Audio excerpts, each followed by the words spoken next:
ناظرین آپ کا خیر مقدم ہے. الحمدللہ ہم نے آج 12واں روزہ اختیار کیا ہے، یعنی کہ دیکھیں دیکھتے ہی دیکھتے 12 روزے ہو گئے ہیں آج، اور ایسا محسوس ہو رہا تھا کہ وقت ٹھہر ٹھہر کر تھم تھم کر گزرے گا، لیکن بہت تیزی کے ساتھ ماہ رمضان جو ہے ہم سے رخصت ہو رہا ہے. تو اس سیگمنٹ میں ہم آپ کی کالز لیا کرتے ہیں، آپ کے سوالات کو شامل کیا کرتے ہیں، اور قبلہ مفتی محمد اکمل مدنی صاحب جو ہے آپ کے سوالات کے جوابات کے لیے یہاں تشریف فرما ہوتے ہیں. میں چاہوں گا کہ کالرز کو شامل کر لیں تاکہ سوالات کے ساتھ ہم مفتی صاحب کی خدمت میں حاضر ہوں. السلام علیکم ورحمۃ اللہ وبرکاتہ. السلام علیکم ورحمۃ اللہ وبرکاتہ.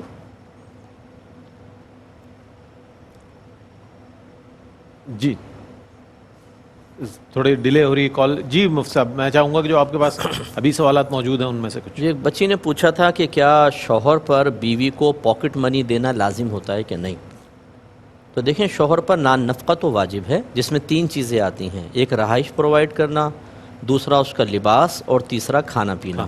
اور رہائش کا مذہبی تصور یہ ہے کہ اگر جوائنٹ فیملی میں بھی شوہر ایک روم سیپریٹلی اس کو دے دیتا ہے جس میں وہ اندر سے کنڈی لگا سکتی ہے، پرائیویسی کی حفاظت ہو، اور جب باہر جانے لگے تو باہر سے تالا لگا کر جا سکے، یہی الگ رہائش کا تصور ہے.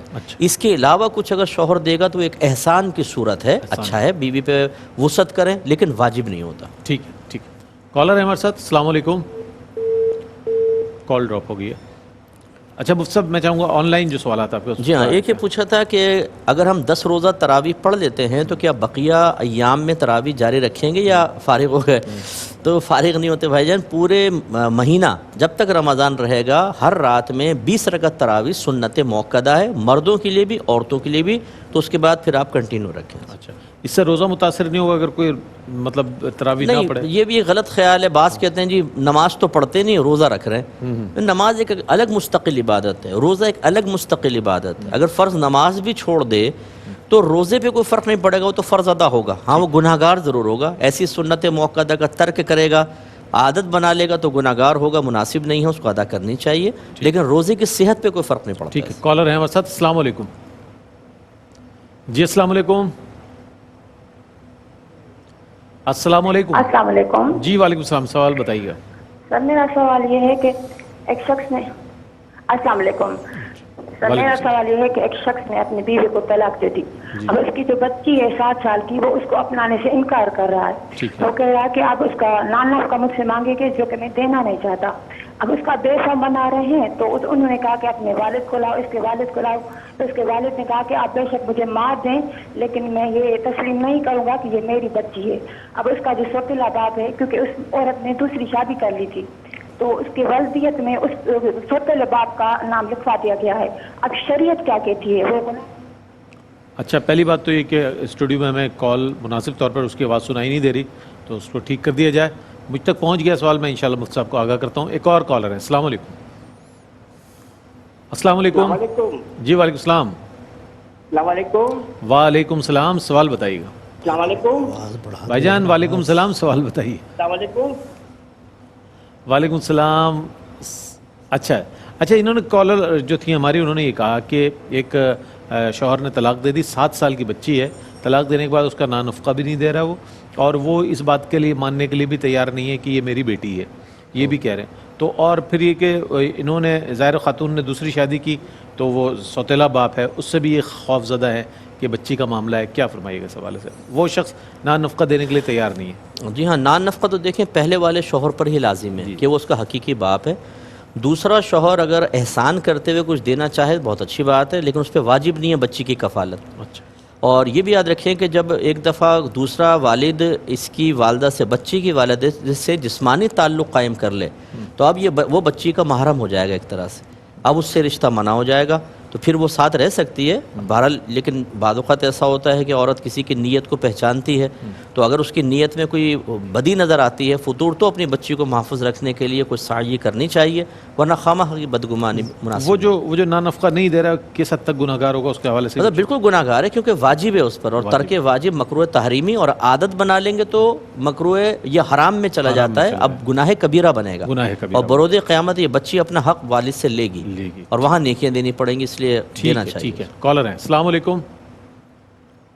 جی السلام علیکم. السلام علیکم. السلام علیکم. جی وعلیکم السلام، سوال بتائیے گا. السلام علیکم. وعلیکم السلام، سوال بتائیے.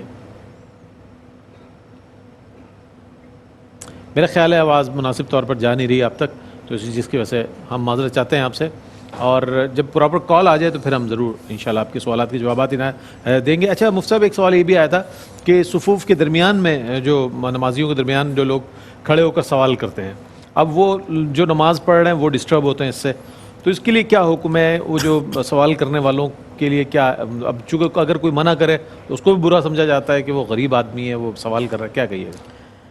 دیکھیں، پہلی بات تو یہ کہ کسی کی نماز خراب ہو یا نہ ہو، مسجد میں اپنی ذات کے لیے سوال کرنا حرام ہے، یہ منع کر دیا گیا ہے. بلکہ فقہاء نے فرمایا ایسے شخص کو ہرگز نہ دیں.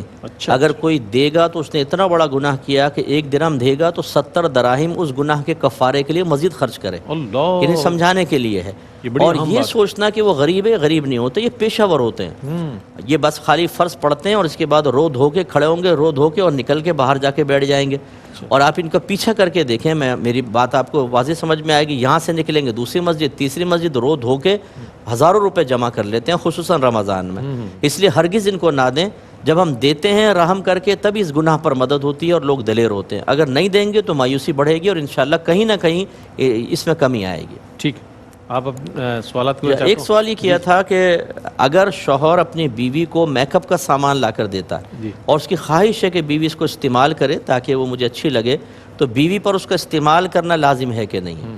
تو فقہاء نے واضح طور پہ لکھا ہے کہ اگر شوہر اس طرح لا کر دے تو بیوی پر واجب ہے کہ اس زینت کو اختیار کرے، کیونکہ شریعت نے نکاح اس لیے رکھا ہے عورت کو تحفظ حاصل ہو اور مرد غیر عورتوں کی طرف مائل نہ ہو، جو تقاضائے نفسانی اس کو حلال طریقے سے حل کرے. تو اب جب بیوی میں اٹریکشن ہوتی ہے تو مرد غیر عورتوں سے دور ہوتا ہے، اس طرف مائل ہوتا ہے. اس لیے واجب رکھا کہ عورت میک اپ کرے جو شوہر لے کر آیا ہے. بعض بہنیں جو ہوتی ہیں وہ نہیں کرتی ہیں، وہ کہتے ہیں میں گھر میں کیا سرخی لگاؤں، کیا پاؤڈر لگاؤں. تو اس سے بے رغبتی پیدا ہوتی ہے اور شوہر کی نگاہیں پھر غیر عورتوں کی طرف جاتی ہیں. تو اس صورت میں یہ بہنیں بھی گناہ گار ہوں. ٹھیک، کالر ہیں. السلام علیکم. وعلیکم السلام. سوال بتائیے.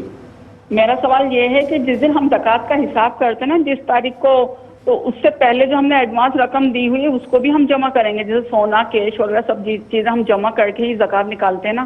تو وہ جو یہ ہم پہلے دے چکے ہیں تو وہ اس دن کیش میں ہم جمع کریں گے یا وہ نکال دیں گے اس میں سے؟ ٹھیک ہے، بہت شکریہ آپ کا. جی بالکل، اگر آپ نے، لیکن شرط یہ ہوتی ہے ایڈوانس نکالنے میں، شرط یہ ہے کہ آپ کا نصاب کا سال شروع ہو، یعنی سال کے شروع میں نصاب ہو. پھر درمیانے سال میں آپ زکوٰۃ کی نیت سے جو بھی دیتے رہیں گے وہ زکوٰۃ میں شمار ہوگا. اور اس کی دوسری شرط یہ کہ جب سال کا اینڈ ہو تب بھی آپ مالک نصاب ہوں، شروع میں بھی آخر میں، تو درمیان میں دی گئی تمام زکوٰۃ شمار ہوگی. آپ بالکل آخر میں حساب کریں اور جتنا پہلے دیا اسے اس میں سے مائنس کر سکتے. اچھا مصطفیٰ، ایک سوال یہ بھی تھا کہ ایک صاحب کہتے ہیں کہ ہمارے آفس میں اس قدر کھارا پانی ہے کہ اس سے کلی کرنا بھی ممکن نہیں ہے، یعنی کہ وضو کے لیے. تو ایسی صورت میں کیا تیمم کر کے نماز پڑھی جا سکتی ہے جبکہ وہاں مستقل طور پہ ایسا کھارا پانی کہ جو منہ میں رکھنا بھی ممکن نہیں ہے؟ کیا نہیں، یہ تیمم کے لیے شرعی عذر نہیں ہوگا. زیادہ سے زیادہ یہ کہ کلی نہ کرے نا. اچھا، باقی تو پورے آزاد ہو سکتے ہیں، اس میں کھارا پانی تو کیا مسئلہ کر رہا ہے. ٹھیک، خود ہماری بلڈنگ کے اندر وہ بورنگ کروائی ہوئی ہے کیونکہ لائن میں پانی تو اکثر محروم ہیں لوگ. تو جہاں پہ کوئی سورس ہوتی ہے تو وہاں پانی آ جاتا ہے، یا ٹینکر زندہ باد، تو کھارا پانی تقریباً آ رہا ہوتا ہے. تو اس کو زیادہ یہ کریں کہ کلی نہ کریں، باقی تو پورا وضو کر سکتے ہیں اس سے. ٹھیک، کالر ہیں. السلام علیکم. جی وعلیکم السلام. جی سوال بتائیے. میرا سوال ہے کہ میں نماز پڑھتا ہوں، جب میرے گھٹنوں میں مسئلہ ہے، میں کھڑا ہو کر نماز پڑھتا ہوں، سجدہ دے سکتا ہوں، کرسی پہ بیٹھتا ہوں. اچھا، میں عام لوگوں سے آگے کھڑا ہوتا ہوں کرسی میں کھڑا ہو کر. ٹھیک ہے. کیا میں نماز پیچھے کیسے پڑھوں؟ ٹھیک ہے، ٹھیک ہے، بہت اچھا سوال ہے آپ کا کہ مفتی صاحب جو لوگ کرسی پہ نماز پڑھتے ہیں وہ کھڑے جب ہوتے ہیں تو وہ آگے ہو جاتے ہیں، چونکہ کرسی کی وجہ سے اگر پیچھے کریں گے تو پچھلا شخص متاثر ہوگا. تو اس حوالے سے دیکھیں، شرعی مسئلہ یہ ہے جو سجدے پر قادر ہے اس پر قیام فرض ہوتا ہے. اچھا، اور جو سجدہ نارمل حالت میں کر ہی نہیں سکتا اس سے قیام بھی ساقط ہو جاتا ہے. لہٰذا یہ کرسی پر بیٹھ کر ہی تکبیر لگائیں، کھڑے ہو کر لگانا ان کے لیے ضرورت نہیں ہے اگر سجدہ نہیں کر سکتے تو. اور اگر سجدہ کر سکتے ہیں تو پھر یہ کھڑے ہو کر لگائیں گے، تھوڑا سا آگے بھی ہوں تو کوئی مسئلہ نہیں ہے. لیکن غالباً جو کرسی پہ بیٹھتے ہیں وہ سجدہ نہیں کر پاتے، تو یہ بیٹھ کے ہی تکبیر لگائیں، کھڑے ہو کر کرنے کی حاجت نہیں ہے، قیام کی ضرورت نہیں. قیام کی ضرورت نہیں. ٹھیک ہے، کالر ہیں. السلام علیکم. وعلیکم السلام جی سوال بتائیے. سر میں نے یہ پوچھنا تھا اگر عورت اپنے میاں کی نافرمانی کرے زبان چلائے تو اس کو کتنا گناہ ملے گا؟ اچھا زبان چلانے پر کتنا گناہ ملے گا؟ ٹھیک ہے جناب. جی سر. دیکھیں اس کا سبب دیکھا جائے گا کہ اگر شوہر ہی ظلم و زیادتی کر رہا ہے اور یہ چاہتا ہے کہ عورت ایک گونگی بھینس بن جائے, میں کچھ بھی کرتا رہا ہوں, وہ بولے ہی نہیں سامنے, اور بولے تو اس کو ٹارچر کیا جائے کہ میرا تمہیں پتہ نہیں کہ میں کتنا حق رکھتا ہوں شرعی لحاظ سے, تو اس کو ہم ایسے شوہروں کو سمجھاتے ہیں کہ تمہیں نہیں پتہ کہ بیوی کتنا حق رکھتی ہے, اس کا بھی تو خیال کرو نا. لیکن فرض کر لیں کہ اگر شوہر بالکل نارمل ہے یا صحیح ہے یا حق پر ہے اور پھر بیوی بدتمیزی کرتی ہے تو یقیناً گناہ کبیرہ کی مرتکبہ ہے. شوہر کا جی بالکل گناہ کبیرہ, کیونکہ شوہر کا حق بہت بلند و بالا ہے.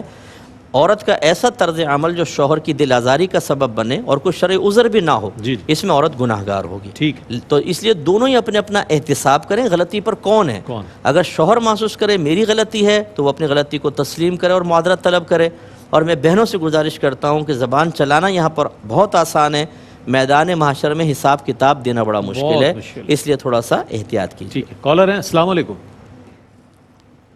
السلام علیکم. وعلیکم. جی سوال بتائیے. کیا درس میں صدقہ دیا جا سکتا ہے؟ نہیں آپ کی آواز صحیح نہیں آ رہی, سوال کو اس کو ریپیٹ کیجیے گا, دوبارہ بتائیے. صدقہ درس میں دے سکتے ہیں؟ ٹھیک ہے ٹھیک ہے. مدرسے میں صدقات وغیرہ دے سکتے ہیں؟ جی صدقات نافلہ دینے میں تو کوئی پرابلم ہی نہیں ہے, وہ تو دے سکتے ہیں. صدقات واجبہ ان مدارس کو دیں جو اس کے استعمال کا صحیح طریقہ جانتے ہو. اچھا نافلہ اور دونوں کو بھی وضاحت. صدقات واجبہ تو وہ جن کا نکالنا شریعت نے لازم کیا ہے, اس میں زکوٰۃ ہے, فطرہ ہے, فدیہ ہے, یہ صدقات واجبہ کہلاتے ہیں. اور نافلہ وہ کہ شریعت کی طرف سے لازم نہیں, آپ اسی ثواب کے لیے کچھ خرچ کرنا چاہیں, یہ نافلہ ہے. تو نافلہ میں تو کوئی کنڈیشن کوئی شرط نہیں ہوتی, آپ دے سکتے ہیں. لیکن صدقات واجبہ میں ضروری ہوتا ہے کہ شرعی فقیر کو مالک بنایا جائے. تو اگر آپ کے نزدیک کوئی اچھا دارالعلوم ہے جس میں باقاعدہ علماء مفتیان کرام ہیں تو پھر تو آپ بلا جھجک دے دیں, ان کو پتہ ہے کہ زکوٰۃ کا مال کیسے استعمال ہوگا. لیکن اگر صرف حفظ و ناظرہ کا کوئی مدرسہ ہے, اس میں بعض اوقات صرف قاری صاحبان ہوتے ہیں, علماء نہیں ہوتے, اس میں خوف یہ ہوتا ہے کہ ایسا نہ ہو غلط استعمال ہو جائے, تو پہلے اچھی طرح تحقیق کر کے پھر آپ زکوٰۃ دے سکتے ہیں. ٹھیک ہے. کالر ہیں. السلام علیکم. وعلیکم السلام. جی میرے 3 سوال ہیں. جی فرمائیے. پہلا سوال یہ ہے کہ جو پیریڈز میں نماز و روزہ قضا ہو جاتا ہے, یعنی کہ چھوٹ جاتے ہیں, اس کی بعد میں ادائیگی ہے. اور نمبر 2 جو ہے وہ ہیلو جی جی فرمائیے. اور دوسرا سوال یہ ہے کہ تراویح کے بغیر کیا روزہ ہو جاتا ہے. اور تیسرا سوال یہ ہے کہ جو قرض لیا ہوتا ہے کیا اس کے اوپر زکوٰۃ فرض ہے, یعنی کہ قرض لیا اور اماؤنٹ گھر میں پڑی ہوئی ہے, سال سے زیادہ ہو گیا, تو اس کے اوپر کیا زکوٰۃ فرض ہوگی؟ ٹھیک ہے شامل کرتے ہیں آپ کے سوالات کو. جی وہ سر. جی ہاں, پیریڈز میں جو نمازیں ہوتی ہیں وہ بالکل معاف ہیں اور بعد میں بھی ان کی قضا نہیں ہوتی. لیکن اگر روزہ چھوٹا ہے پیریڈز کی وجہ سے تو بعد میں اس کی قضا کرنی ہوگی. قرض لیا ہوا ہے اور سال بھر تک پڑا رہا تو چونکہ وہ آپ کی ملکیت میں آیا, اب اس میں اختلاف ہو سکتا ہے. اگر تو آپ کو وہ قرض فوری طور پہ ادا کرنا ہے تو سال کے اینڈ میں یعنی ادا کرنا ہے تو اس کو مائنس کر کے پھر ہی دیکھیں گے نصاب بچتا ہے کہ نہیں. اور اگر ابھی فوری ادائیگی نہیں کرنی ہے, بعد اوقات ڈیٹ ہوتی ہے 2 سال بعد 3 سال بعد آپ دے دیں, تو وہ چونکہ آپ کی ملکیت میں آپ اس سے نفع اٹھاتے ہیں تو پھر آپ کو اس کی زکوٰۃ نکالنی چاہیے. ٹھیک.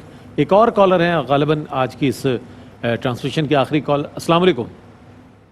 السلام علیکم. جی وعلیکم السلام. سوال بتائیے گا. یہ سوال یہ ہے کہ میں پوچھنا چاہتی ہوں کہ رمضان کے مہینے میں اگر کوئی نیا سوٹ ہم پہنتے ہیں اور اگر وہ پہن کے نماز وغیرہ پڑھتے ہیں تو اس کا حساب تو نہیں ہوگا اس سوٹ کا؟ اس کا حساب نہیں ہوگا. اچھا جی. نماز پڑھنے کی کنڈیشن خوب لگائی بہن نے. رمضان میں بعض روایات کے مطابق جب انسان افطار میں کھانا کھاتا ہے سحری کے اندر, اس کا حساب و کتاب نہیں ہوگا. اسی طرح لباس جو استعمال کرتا ہے بعض روایات میں ایسا ہے کہ اس کا حساب نہیں ہوتا ہے. لیکن یہ نہیں ہے کہ حساب نہ ہونے کے یقین کی وجہ سے بے حساب جوڑے بنا لیے جائیں, یہ بھی ٹھیک نہیں ہے, اس کا خیال رکھیں. اس سے بجٹ آؤٹ ہو جائے گا. بہت شکریہ ادا کریں گے مفتی صاحب آپ کی تشریف آوری کا, بہت عمدہ آپ نے جوابات عنایت فرمائے. ناظرین محترم یہ سلسلہ جاری رہے گا. کل انشاءاللہ 13واں روزہ ہے, کل ہم آپ کی خدمت میں حاضر ہوں گے. مقابلہ حسن نعت سے آغاز ہوگا ہماری ٹرانسمیشن کا. اس سے پہلے لاہور سے ہو جایا کرتا ہے. کراچی میں جب ہم حاضر ہوتے ہیں تو مقابلہ حسن نعت کے بعد علم و علماء کی محفل سجے گی. اس محفل میں سوالات شامل کیے جائیں گے, ایک موضوع کو ڈسکرائب کیا جائے گا. اس کے بعد جو ہے اظہار عقیدت کے نام سے ایک ٹریبیوٹ پیش کیا جاتا ہے. انشاءاللہ کل ایک اور نعت گو شاعر کو ٹریبیوٹ پیش کیا جائے گا. اور اس کے بعد اذان فجر, اور اس کے بعد جو ہے اسی طرح سے آپ کے سوالات کے ساتھ یہاں ہم مفتی صاحب تشریف فرما ہوں گے. ہم سوالات پیش کریں گے اور آپ تک جوابات پہنچیں گے. اپنے میزبان محمد رئیس احمد کو اجازت دیجیے، کل انشاءاللہ آپ سے ضرور ملاقات ہوگی. اللہ حافظ.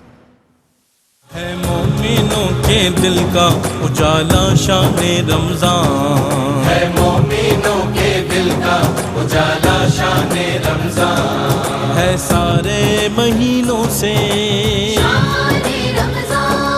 ہے سارے مہینوں سے نرالا شان رمضان، ہے مومنوں کے دل کا اجالا شان رمضان، ہے مومنوں کے دل کا اجالا شان رمضان، ہے مومنوں کے دل کا اجالا شان رمضان، ہے سارے مہینوں سے